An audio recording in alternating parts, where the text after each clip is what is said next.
Hello students, आज हम लोग बात करेंगे कंट्रोल स्ट्रक्चर की। तो देखिए, कंट्रोल स्ट्रक्चर की क्या ज़रूरत होती है और ये कितने तरह के होते हैं, ये सारी चीज़ें हम लोग आज डिस्कस करते हैं। So first we write control structure. Control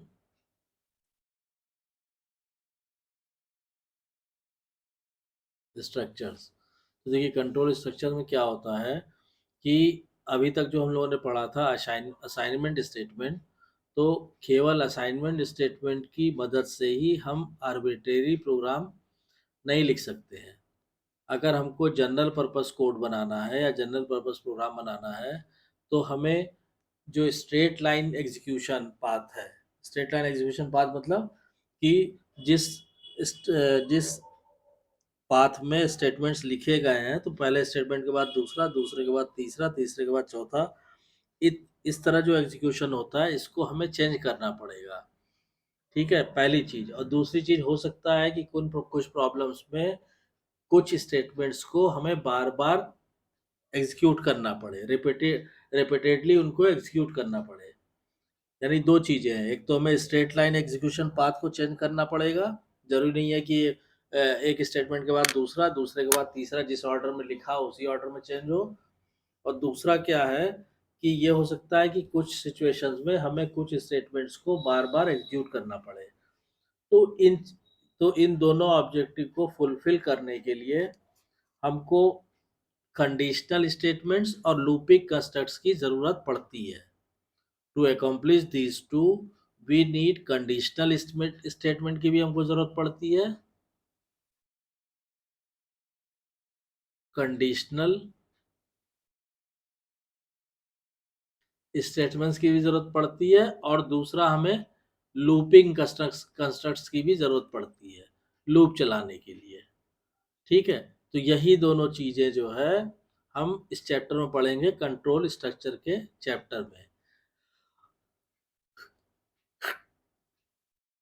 जहाँ तक पाइथन प्रोग्रामिंग लैंग्वेज की बात है, तो Python also supports specialized variants which allow us to systematically specify the desired control pattern.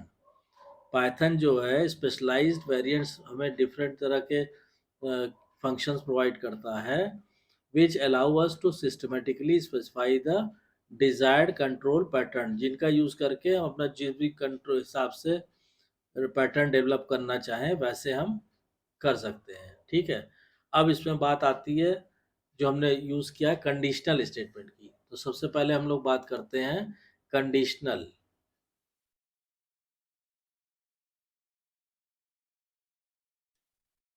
देखिए, कंडीशनल स्टेटमेंट्स क्या होते हैं कि मान लीजिए हमने कहा कि let us consider two millionaires, you and, मान लीजिए दो लोग हैं और दो दोस्त हैं, ऐसे समझ लीजिए, और वो दोनों मिलीनियर हैं।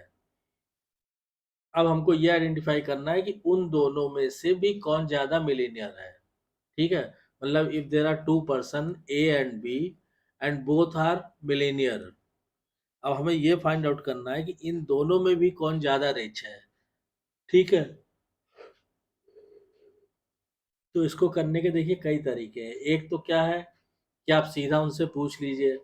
ए direct way is to ask your that person कि the amount of property owned, कि भाई हमने डायरेक्टली ए से पूछ लिया कि भाई तुम्हारे पास कितनी प्रॉपर्टी है, या बी से पूछ लिया कि तुम्हारे पास कितने प्रॉपर्टी के मालिक हो तुम। एक तो ये तरीका हो गया, और उन दोनों को कंपेयर करके जो भी आंसर मिला दोनों से, ठीक है, उसको हमने कंपेयर किया और हमने फाइंड आउट कर लिया कि दोनों में से कौन ज़्यादा रिच है। ठीक, अब उसके बाद क्या होगा कि if we have to write this as steps of an algorithm called pseudo code, we can do so using Python comments. ठीक है, तो अगर यही चीज आपको सूडो कोड के माध्यम से करनी है, सूडो कोड मतलब इन्हीं स्टेप्स को आप एल्गोरिथम की फॉर्म में लिख लेंगे, and that is called pseudo code.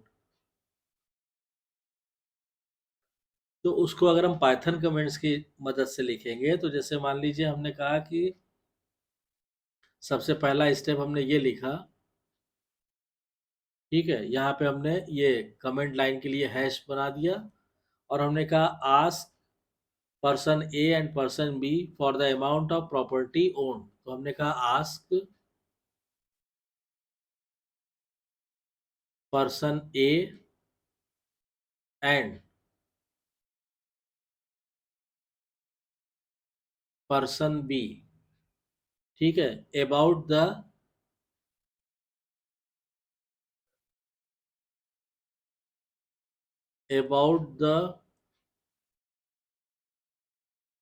Property they own. दोनों से हमने पूछ लिया कि भाई आपके पास कितनी प्रॉपर्टी है। सेकेंड स्टेप में हम लिखा,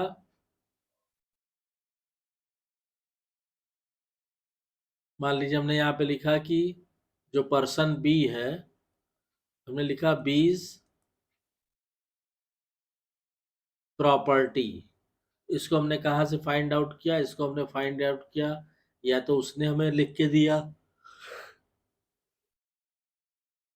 तो हमने उसको रीड कर लिया, या उसने हमें बोल के बताया तो हमने लिसन कर लिया, लिसन फ्रॉम बी।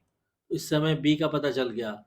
फिर ऐसे ही ए की प्रॉपर्टी कितनी है वो हमने पता किया, तो हमने कहा कि एज प्रॉपर्टी, इसको भी या तो उसने हमें लिख के दिया तो वो हमने रीड कर लिया, या उसने अगर ओरली हमें बताया तो हमने उसको सुन लिया। ठीक, ये दो तरीका हो गया। अब हम कंडीशन डालेंगे कि if B's property is greater than A's property. तो मान लीजिए हमने यहाँ पे डाला इफ बीज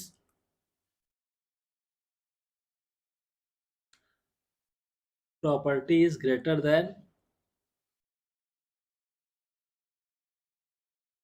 एज प्रॉपर्टी, देन में हम यहाँ लिख देंगे B is richer.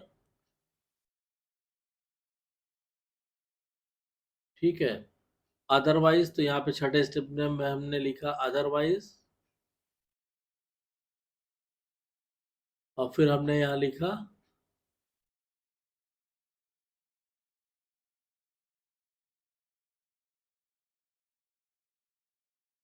A is richer. ठीक है, तो इस तरह से हम इसको पाइथन कमेंट्स की मदद से इस एल्गोरिथम को या सूडो कोड को हम लिख सकते हैं। अब इसमें क्या होगा कि देखिए, एक चीज ध्यान दीजिए कि how the outcome can differ depending upon the situation, thus the conditional check on line 4 decides. अब यहाँ पे ये जो आप चेक कर रहे हैं लाइन 4 पे, वो ये डिसाइड कर रहा है कि आप लाइन 5 पे पहुंचेंगे या आप लाइन 7 पहुंचेंगे। कि अगर भाई ये B is property is greater than A property, अगर ये आता है तो इसके बाद हम पहुंचेंगे इस पे, और अगर ये नहीं ट्रू होता है तो फिर हम पहुंचेंगे इस पे। तो यानी लाइन नंबर 4 के बाद हम 5 पे पहुंचेंगे या 7th लाइन पे पहुंचेंगे, वो डिपेंड करेगा लाइन नंबर 4 के रिजल्ट पे। और इसमें देखिए केवल दो ही पॉसिबिलिटी है, या तो भाई ए और बी की प्रॉपर्टी को आप कंपेयर करा रहे हो तो या तो बी ज्यादा होगा और या तो ए ज्यादा होगा, तो there are only two possibilities. अब इसमें क्या होता है कि this pseudo code is essentially computing the larger of two numbers which could be two property evaluations, two digits, two ages, two times, or even two speeds. Irrespective of what we compare, the program pattern remains the same. Python allows us to write such a code using an if construct. अब ये जो हमने pseudo code बनाया है या algorithm बनाई है, इसी को हम पाइथन प्रोग्रामिंग लैंग्वेज में इसका हम कोडिंग कर सकते हैं या पाइथन का प्रोग्राम बना सकते हैं। ठीक है, तो अब इसमें क्या होगा कि मान लीजिए हमने पहले स्टेप में लिखा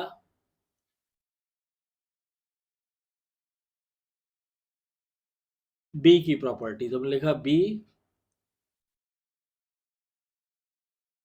प्रॉपर्टी, ये हमने लिखा इंटीजर, इनपुट कराएंगे तो यहाँ हमने लिखा इनपुट, फिर हमने पूछा कि what is your property in millions, what is your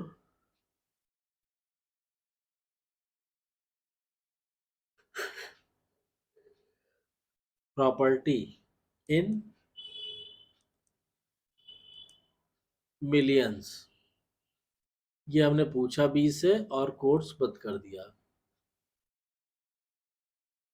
ये इंटीजर शुरू हुआ, व्हाट बंद हो गया और फिर ये वाला कोट्स यहाँ बंद हो गया। ठीक, अब हमने क्या किया कि मान लीजिए बी ने आंसर दिया, तो यहाँ पे आ गया बी। अच्छा, अब ए की प्रॉपर्टी देखते हैं। तो मान लीजिए हमने कहा कि ए की प्रॉपर्टी हो गई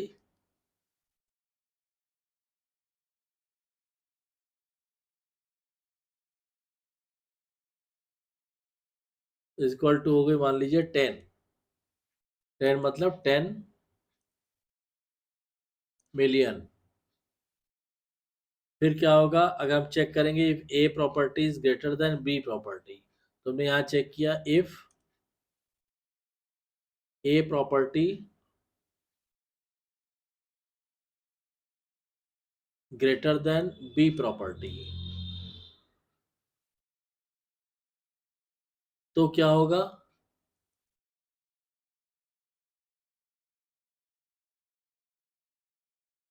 प्रिंट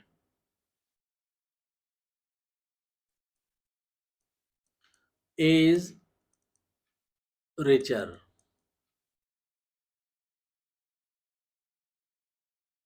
अदरवाइज तो यहाँ पे हम लिखेंगे एल्स,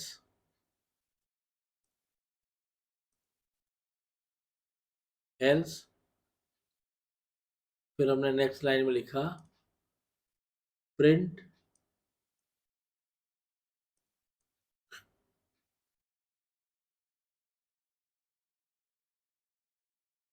बी इज रिचर।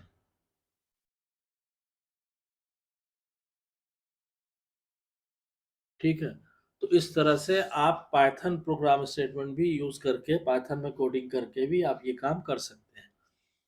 अब इसमें देखिए एक चीज आपको ये देखना होगा कि लाइन नंबर 3 से 6 तक जो है that present the syntax of an if else statement. अब लाइन नंबर 3 देखिए, 4 देखिए, 5 देखिए, 6 देखिए, फिर देखिए इफ एल्स। तो लाइन नंबर 3 से जो 6 तक है वो क्या कर रहा है, वो सिंपली